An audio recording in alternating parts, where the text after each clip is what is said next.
ہاں تو بچوں سنو، ایک دفعہ کا ذکر ہے کہ چاچا چھترو نے کہنا شروع ہی کیا تھا کہ اچانک کامران بول پڑا، یہ کیا بات ہوئی چاچا جان؟ آپ کی ہر کہانی میں ایک دفعہ کا ذکر ہی کیوں ہوتا ہے؟ آخر دوسری، تیسری یا چوتھی دفعہ کا ذکر کیوں نہیں ہوتا؟ کامران بڑا دور کا نقطہ اٹھا لایا تھا۔ چاچا چھترو حیرت سے آنکھیں پھاڑ پھاڑ کر اسے دیکھنے لگے، ساتھ ساتھ وہ یہ بھی سوچ رہے تھے کہ اسے کیا جواب دیں، کون سی منطق سمجھائیں، کیا کلیہ لگائیں کہ سانپ بھی مر جائے اور لاٹھی بھی نہ ٹوٹے، یعنی وہ کہانی بھی سنا لیں اور انہیں دوسری دفعہ کا ذکر بھی نہ کہنا پڑے۔ گھر میں مہمان آ جائیں اور وہ ہوں بھی رشتہ دار، اور پھر سب سے بڑھ کر یہ کہ وہ بچے بھی ہوں تو ان کے ناز نخرے اٹھانے ہی پڑتے ہیں۔ چاچا چھترو کو بھی آج کل یہی کچھ کرنا پڑ رہا تھا۔ پچھلے ایک ہفتے سے کراچی سے ان کے بڑے بھائی کے بچے چھٹیاں گزارنے آئے ہوئے تھے اور انہوں نے چچا کی ناک میں دم کر رکھا تھا۔ صبح کا وقت تو خیر وہ ادھر ادھر گھومنے پھرنے اور شرارتیں کرنے میں گزار دیتے تھے، لیکن شام ہوتے ہی چچا کی جان کو آ جاتے تھے کہ ہمیں کہانیاں سنائیں۔ یوں پچھلے ایک ہفتے سے چچا چھترو کہانی سنانے والی دادی جان بنے ہوئے تھے۔ کہانیاں تو خیر انہیں کیا آنی تھیں، بس بچپن میں اپنی دادی اماں سے سنی ہوئی کہانیوں کو توڑ مروڑ کر روز بیان کر دیتے تھے اور بچے بھی خوش ہو جاتے تھے کہ کہانی سن لی ہے۔ مصیبت یہ تھی کہ اس وقت شاکا، شولا اور ہاضمولہ وغیرہ اپنے اپنے گھر چلے جاتے تھے، ورنہ وہی اپنی اوٹ پٹانگ حرکتوں اور باتوں سے بچوں کو بہلائے رکھتے۔ پہلے ایک دن تو چچا نے کوشش کی کہ ان کی بیگم صاحبہ ہی بچوں کو کوئی کہانی سنا دیں، لیکن وہ تو بچوں سے گھر بار کی خیریت پوچھ کر لمبی تان کر سو گئیں اور مجبوراً چچا کو کہانی سنانی پڑی۔ اس دن سے بچے کسی بلائے بے درما کی طرح ان کی جان کو آ گئے تھے کہ کہانی سنے بغیر نہ سوئیں گے اور نہ سونے دیں گے۔ پچھلے 6 دن تو آرام سے گزر گئے تھے، لیکن اب کامران شاید ایک دفعہ کا ذکر سنتے سنتے تنگ آ چکا تھا، اس لیے وہ دوسری یا تیسری دفعہ کا ذکر سننا چاہتا تھا۔ اگر تم خاموشی سے نہیں بیٹھو گے تو میں کہانی نہیں سناؤں گا۔ چچا چھترو کو جب اور کچھ سمجھ نہ آیا تو انہوں نے سوچا کہ کہانی نہ سنانے کی دھمکی دی جائے۔ لیکن آپ دوسری دفعہ کا ذکر کیوں نہیں سناتے انکل؟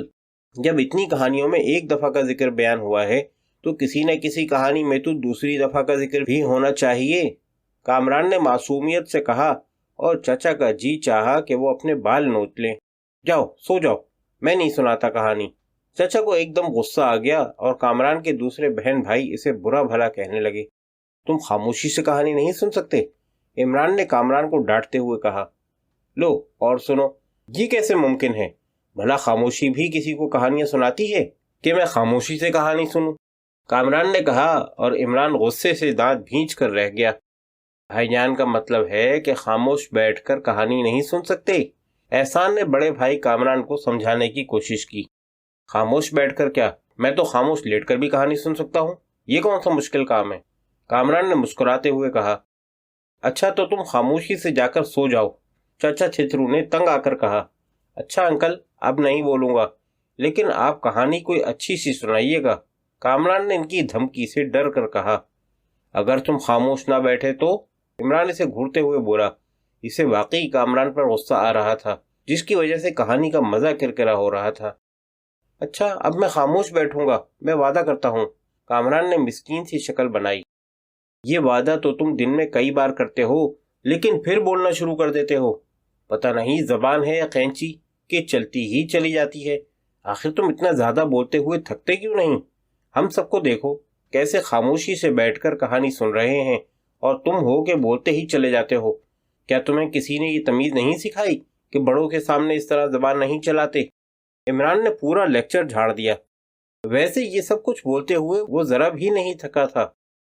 اچھا سوری، اب وعدہ نہیں کروں گا، کامران نے بوکلا کر کہا۔ کیا کہا؟ وعدہ نہیں کرو گے؟ یعنی بولتے رہو گے؟ چاچا چھترو کا پارا ایک بار پھر چھت پر چڑھنے لگا۔ نہیں انکل، میرا مطلب یہ ہے کہ اب میں نہیں بولوں گا، آپ اپنی کہانی بلائیں۔ کامران ایک بار پھر بوکلا گیا۔ ہاں تو میں کہہ رہا تھا کہ ایک دفعہ کا ذکر ہے کہ تم کیا کہہ رہے تھے؟ اچانک کہانی سناتے سناتے چچا چھترو کامران سے مخاطب ہوئے۔ کیا؟ یہ کیسی کہانی ہے انکل؟ ایک دفعہ کا ذکر ہے کہ تم کیا کہہ رہے تھے؟ یہ تو بالکل نئی کہانی لگتی ہے۔ کامران نے حیرت سے پلکیں جھپکاتے ہوئے کہا۔ ادھر اس کے بہن بھائی ایک بار پھر بولنے پر اسے غصے سے گھور رہے تھے۔ میں تم سے کہہ رہا ہوں کہ تم کیا کہہ رہے تھے؟ چاچا چھترو نے کہا۔ یہ آپ کیا کہہ رہے ہیں انکل؟ میں تو کب کا خاموش بیٹھا ہوں۔ کامران نے اس طرح پلکیں جھپکائیں جیسے وہ اب تک واقعی خاموش ہی بیٹھا رہا ہو۔ تم نے کہا کہ انکل آپ کہانی بنائیں۔ تمہارا مطلب ہے کہ ہمیں کہانیاں نہیں آتی اور ہم خود سے بنا بنا کر تمہیں اوٹ پٹانگ کہانیاں سناتے رہتے ہیں۔ چاچا چھترو کا غصہ آسمان کو چھونے کی کوشش کرنے لگا۔ ساتھ ہی انہوں نے آستین سے اپنے منہ کو صاف کیا کیونکہ غصے میں ان کے منہ سے جھاگ بہنے لگا تھا۔ کامران نے انہیں غصے میں دیکھا تو کانپنے لگا۔ انکل میرا مطلب یہ نہیں تھا، بس غلطی سے منہ سے سنائے کی جگہ بنائیں نکل گیا تھا۔ کامران ہکلاتے ہوئے بولا۔ اچھا ٹھیک ہے سناتا ہوں، لیکن اب تم بالکل خاموش بیٹھو گے ورنہ۔ چچا چھترو کہتے کہتے رک گئے کیونکہ اچانک انہیں یاد آ گیا تھا کہ کامران ان کے بڑے بھائی کا بیٹا ہے۔ اگر ایسا نہ ہوتا تو وہ اب تک اسے اٹھا کر بستر سے نیچے پھینک چکے ہوتے۔ جی انکل میں اب خاموش بیٹھوں گا، لیکن اب آپ اس ایک دفعہ کا ذکر مت کیجیے گا کیونکہ اسی جملے کی وجہ سے کہانی آگے بڑھنے کا نام نہیں لے رہی۔ جو ہی آپ ایک دفعہ کا ذکر ہے کہتے ہیں کوئی نہ کوئی بول پڑتا ہے، اس لیے بہتر یہی ہے کہ آپ ایک دفعہ کا ذکر کرنے کی بجائے کہانی وہاں سے سنانا شروع کریں جہاں سے ایک دفعہ کا ذکر ہے کے بعد شروع ہوتی ہے۔ کامران نے ایک دفعہ کا ذکر ہے کا جملہ نہ کہنے کی درخواست کرتے ہوئے نہ جانے خود کتنی بار یہ جملہ دہرایا تھا اور اس جملے کی تکرار کی وجہ سے چاچا چھترو کا سر گھومنے لگا تھا۔ تم خاموش نہیں بیٹھو گے؟ عمران نے ایک بار پھر کامران کو گھورا۔ خاموش کیسے نہیں بیٹھوں گا بھائی جان؟ آپ نے سنا نہیں؟ میں نے انکل سے وعدہ کیا ہے کہ میں خاموش بیٹھوں گا۔ میں بھلا اپنا وعدہ کیوں توڑوں گا؟ اور انکل آپ بھائی جان کو سمجھائیں نا، یہ مجھے جان بوجھ کر خاموش نہیں بیٹھنے دے رہے۔ کامران نے عمران کو جواب دیتے دیتے چچا چھترو کو مخاطب کیا اور چچا ایک طویل سانس لے کر چھت کو گھورنے لگے۔ وہ سوچ رہے تھے کہ آخر یہ بچہ کب خاموش ہوگا۔ جی بھیا، کامران بھائی اپنا وعدہ کیوں توڑیں گے؟ ہم مسلمان ہیں اور مسلمان وعدہ پورا کرتا ہے، اس لیے یہ اب خاموش بیٹھے رہیں گے۔ چچا چھترو نے کہانی سنانے کے لیے منہ کھولا ہی تھا کہ کامران کی چھوٹی بہن حفصہ بولی اور چچا چھترو نے اپنا منہ سختی سے بند کر لیا۔ چلو ہم بھی دیکھتے ہیں کہ یہ کب تک اپنا منہ بند رکھتا ہے۔ عمران کا غصہ ابھی ٹھنڈا نہیں ہوا تھا۔ کمال کرتے ہیں بھائی آپ بھی، اتنی دیر سے تو خاموش بیٹھا ہوں اور بھلا کیسے خاموش بیٹھوں؟ انکل آپ ہی بتائیں کہ کیسے خاموش بیٹھا جاتا ہے؟ کامران کی زبان ایک بار پھر چل پڑی اور چچا نے ہونٹ بھیج کر اسے اس طرح دیکھا جیسے بتا رہے ہوں کہ اس طرح خاموش بیٹھا جاتا ہے۔ انکل کہانی شروع کریں نا، عدنان نے پہلی بار زبان کھولی۔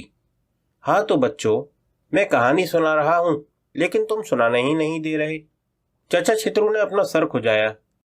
نہیں انکل آپ سنائیں، اب تو کامران بھائی بھی خاموش بیٹھیں گے کیونکہ یہ وعدہ کر چکے ہیں اور ہم سب تو ویسے بھی بالکل نہیں بولتے۔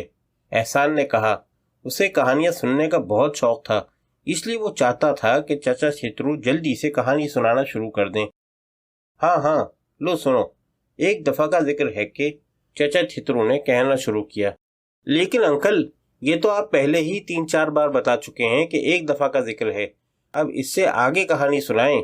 عدنان نے اعتراض کیا۔ سنا تو رہا ہوں لیکن یہ فقرہ دہرائے بغیر کہانی شروع نہیں کی جا سکتی، چچا چھترو ضد ہو کر بولے۔ لیکن چچا جان یہ جملہ تو آپ 5 بار دہرا چکے ہیں۔ احسان نے اپنی آنکھیں پھیلائیں۔ اچھا اب اس سے اگلی کہانی ہی سناتا ہوں تو سنو۔ چچا چھترو کہتے کہتے رک گئے۔ آپ کچھ سنائیں تو ہم سنیں بھی، آپ تو بالکل خاموش ہو گئے، پھر بھلا ہم کیسے سنیں؟ تھوڑی دیر خاموشی رہی، پھر کامران بولا۔ مجھے پتا تھا تم بیچ میں ضرور بولو گے، میں اسی لیے خاموش ہو گیا تھا، چچا چھترو نے غصیلے لہجے میں کہا۔ دیکھ لیں انکل، یہ وعدہ کر کے بھی خاموش نہیں بیٹھ رہا۔ عمران کو ایک بار پھر سرزنش کا موقع مل گیا اور کامران نے اتنی سختی سے ہونٹ بھینچے جیسے اب وہ زندگی بھر نہیں بولے گا۔ ہاں تو بچوں، میں کہہ رہا تھا۔ ارے میں کیا کہہ رہا تھا؟ میں تو بھول ہی گیا کہ میں کیا کہہ رہا تھا۔ سب کو خاموش دیکھ کر چچا چھترو نے کہانی سنانا شروع کی لیکن پھر گڑبڑا گئے۔